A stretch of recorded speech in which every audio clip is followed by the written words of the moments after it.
buenos días y bienvenidos a una nueva edición de Panorama. Dani, cuéntanos cómo está el panorama el día de hoy.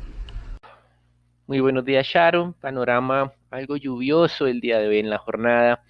La noticia, sin duda, continuamos, como mencionamos desde el comienzo de la semana, estando alrededor de los resultados electorales en los Estados Unidos. En la última actualización que hemos tenido, Trump estaría perdiendo el liderazgo en Georgia, aunque la diferencia a favor de Biden es de solo unos 900 votos. Y también la ventaja que tenía Trump en Pensilvania se ha reducido. Recuerden que el martes en la noche eran 700,000 votos.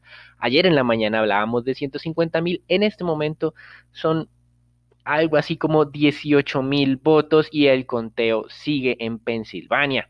Con respecto a lo que es Arizona y Nevada, en Arizona la ventaja que tenía Biden se ha venido reduciendo un poco, así que todavía queda muchas cosas como por establecer o definir. Trump está, o la campaña de Trump está muy molesta con Fox News, que de alguna manera le otorgó, eso lo hacen los periodistas, o cree más bien, y lo dijo ya oficialmente, que Arizona sería asignado, o los votos electorales de Arizona serían asignados para los demócratas o para Biden. Así que continuamos a la espera de cómo de la evolución de estos conteos y de todas maneras recuerden que seguramente las cortes serán las que tendrán la última palabra. Con respecto a cómo vienen los mercados el día de hoy, sí, tenemos un retroceso. Normalmente diríamos que sería algo preocupante con unos futuros de Estados Unidos cayendo más del 0,6%, 0,7%, Europa también con una dinámica negativa, pero si vemos que en lo corrido de esta semana, el mercado de Estados Unidos, medido a través del Standard & Poor's, haya registrado una valorización de más de 7%, pues digamos que el retroceso de hoy no sería para preocuparse, y en Europa, pues el retroceso era como del 0,5%, luego de haber registrado una ganancia esta semana de más del 8%, tampoco sería para preocuparse, pero como estamos en medio de este tema político en los Estados Unidos, sí recomendamos tener mucha cautela. Y por otro lado, mientras nosotros mirábamos el tema de las elecciones, y lo mencionábamos ayer en nuestro podcast, Estados Unidos establecía nuevo récord mundial de contagio diario. Han superado los 100,000 contagios diarios, muy probablemente al cierre de esta semana tendrán más de 10 millones de casos oficialmente identificados desde que comenzó la pandemia. Único país en el mundo que pues ha registrado este nivel, aunque el presidente Trump dice que se debe a un mayor despliegue de pruebas que identifican casos. De todas maneras, hay una alta preocupación porque mientras estamos concentrados en el tema político, la pandemia sigue avanzando. Posterior a que definamos este tema político, probablemente veamos algunas decisiones de restricciones adicionales implementadas en estados demócratas y no en los republicanos. Resulta que el 93% de los condados que más apoyaron a Trump en estas elecciones son condados que tienen efectivamente la pandemia un poco más descontrolada. Con respecto a lo que se va a venir hacia futuro, pues difícilmente Estados Unidos pueda controlar la pandemia si los estados siguen siendo muy autónomos, como es bajo la normatividad y la constitución de ellos, y algunos implementan restricciones y otros no las implementan. Mañana tendremos la publicación de resultados del fondo gestionado por Warren Buffett, recuerden, Berkshire Hathaway, y los analistas creen que sus ingresos operativos caerán cerca de un 25%, teniendo en cuenta pues la distribución de inversiones que tienen. En divisas, hoy dólar ya ha dejado de caer, por lo menos de manera generalizada, que veíamos durante los días miércoles y días jueves. El DXY de todas maneras desciende un poco, principalmente por un fortalecimiento del euro del 0,4%. La cotización del euro ya está en 1,1875 dólares por euro. Las monedas de América Latina están un poco más tranquilas ya el día de hoy. Ayer tuvimos un fuerte rally de fortalecimiento y en materias primas se acabó el impulso ayer del petróleo y hoy ya estamos en retroceso. Cae cerca del 2,5%. Brent a duras penas está cerca de los $40 el barril.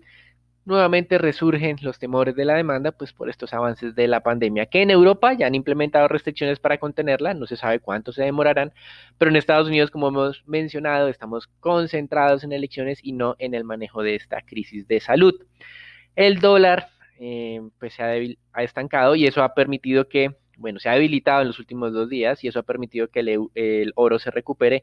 Nuevamente se negocia por encima de los $1.900, $1.950 la onza Troy.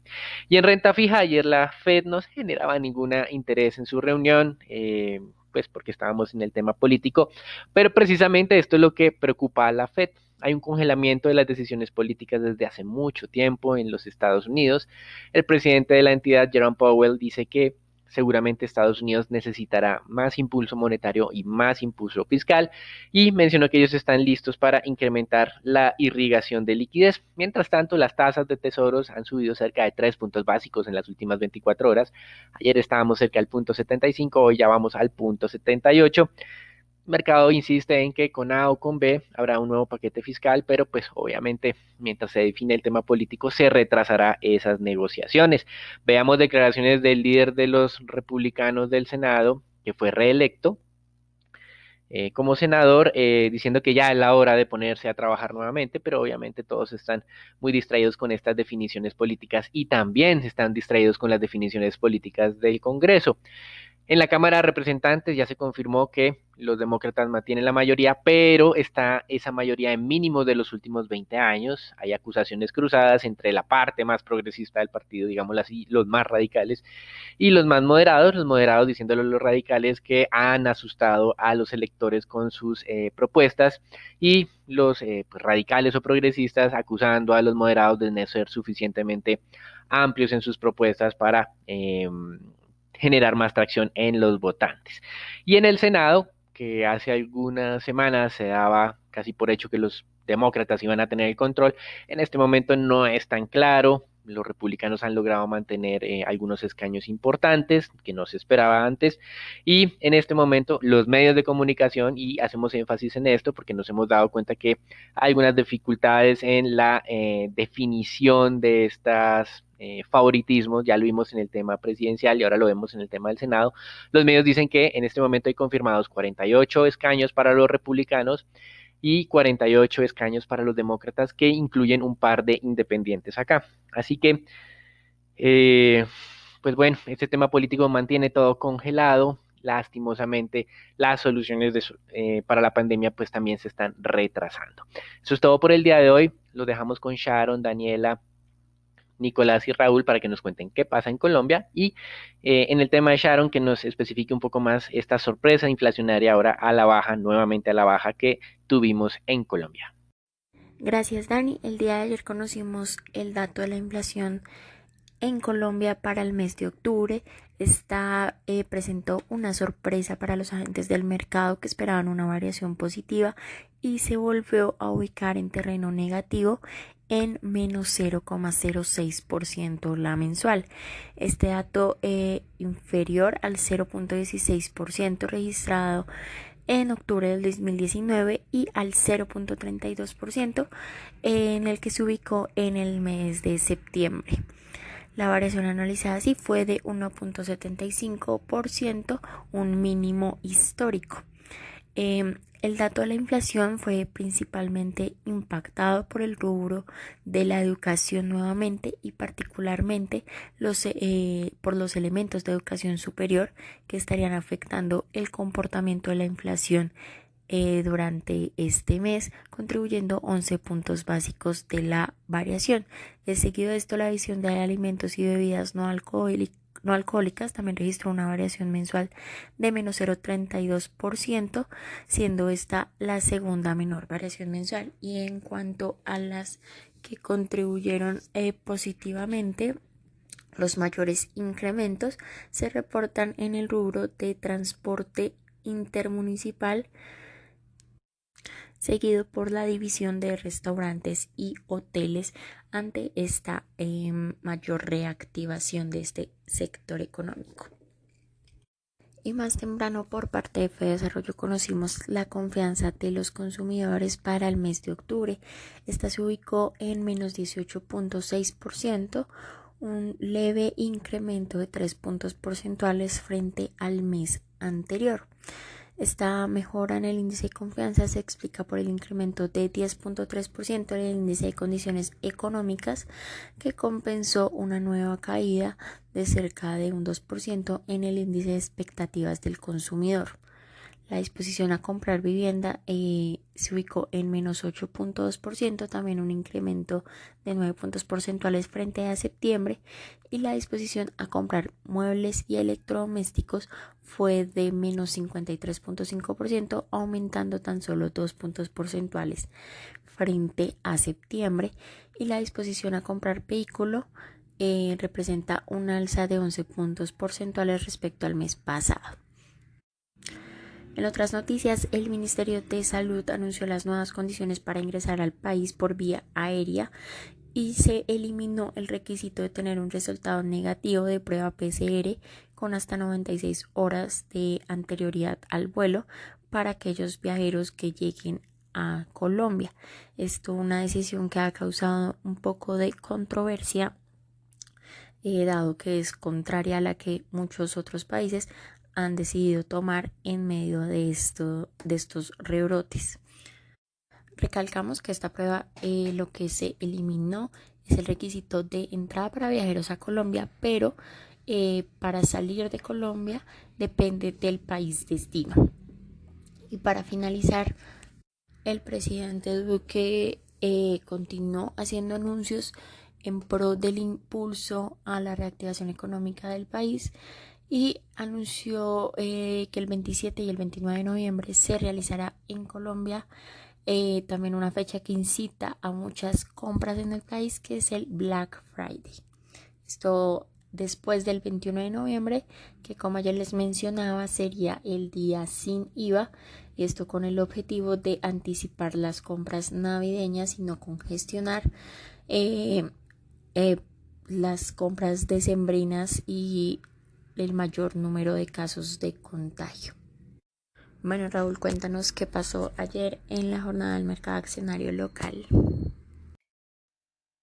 Muchas gracias, Dani. Por parte del mercado accionario local, el Colcap siguió ganando un poco de valor ante los avances de un posible ganador en las elecciones presidenciales en Estados Unidos, aunque limitado por los volúmenes de negociación. Se negociaron tan solo 69.000 millones de pesos, donde la especie más transada fue Preferencial Bancolombia con 15.000 millones.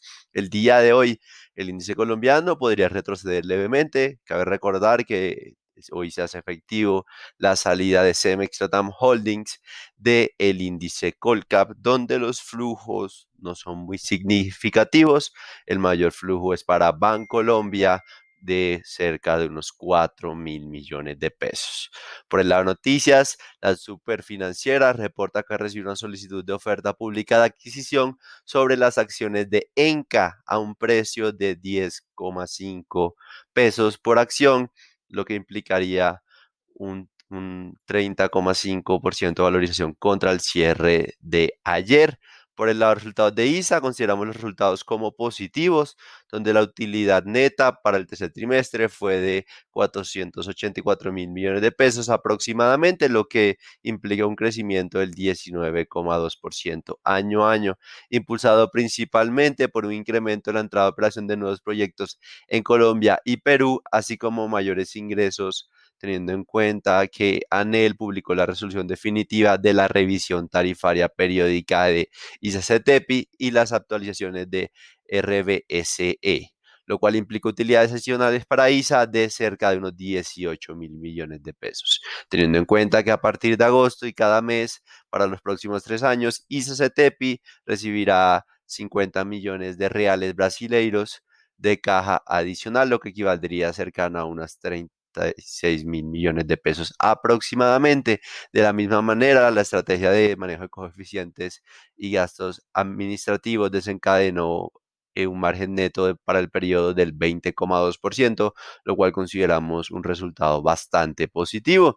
Adicional a esto, para septiembre los activos sumaron 52,3 billones de pesos, lo cual representa un incremento del 7,1%.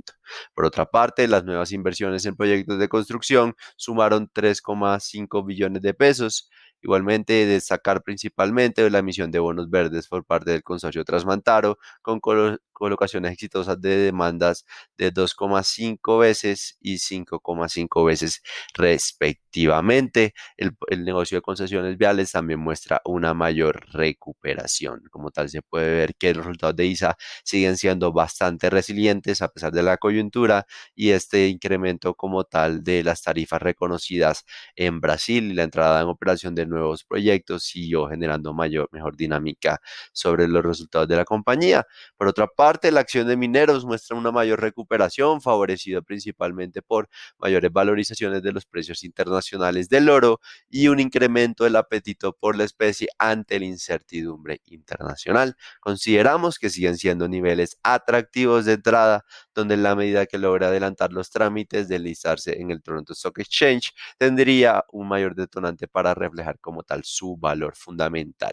Cabe recordar que el precio cerró el día de ayer en 3.880 pesos. Nuestro precio objetivo en GCC es de 4.500 pesos como escenario base. Bueno, Nico, cuéntanos cómo amanece el dólar el día de hoy. Buenos días, Raúl, muchas gracias. Soy Nicolás de Francisco y vamos a hablar del dólar.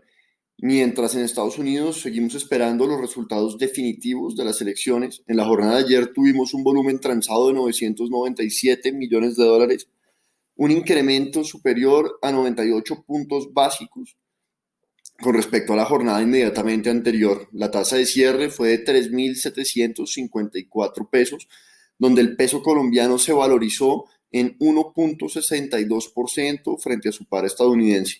El precio medio durante la jornada fue de 3.764 pesos con 14 centavos, el mínimo alcanzado de 3.752 pesos y el máximo de 3.781 pesos.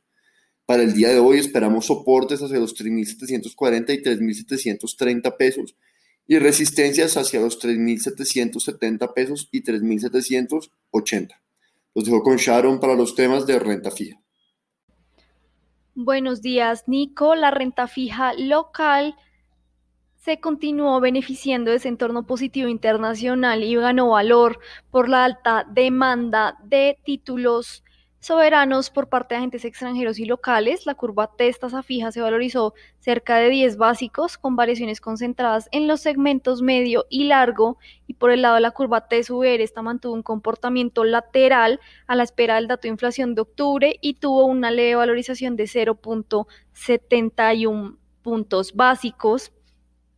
Ya por el lado de los CES del 24, estos se valorizaron hasta 3.56%, una valorización de 6 básicos, y de igual forma los 28 también se valorizaron unos 10 básicos y cerraron en 5.13%.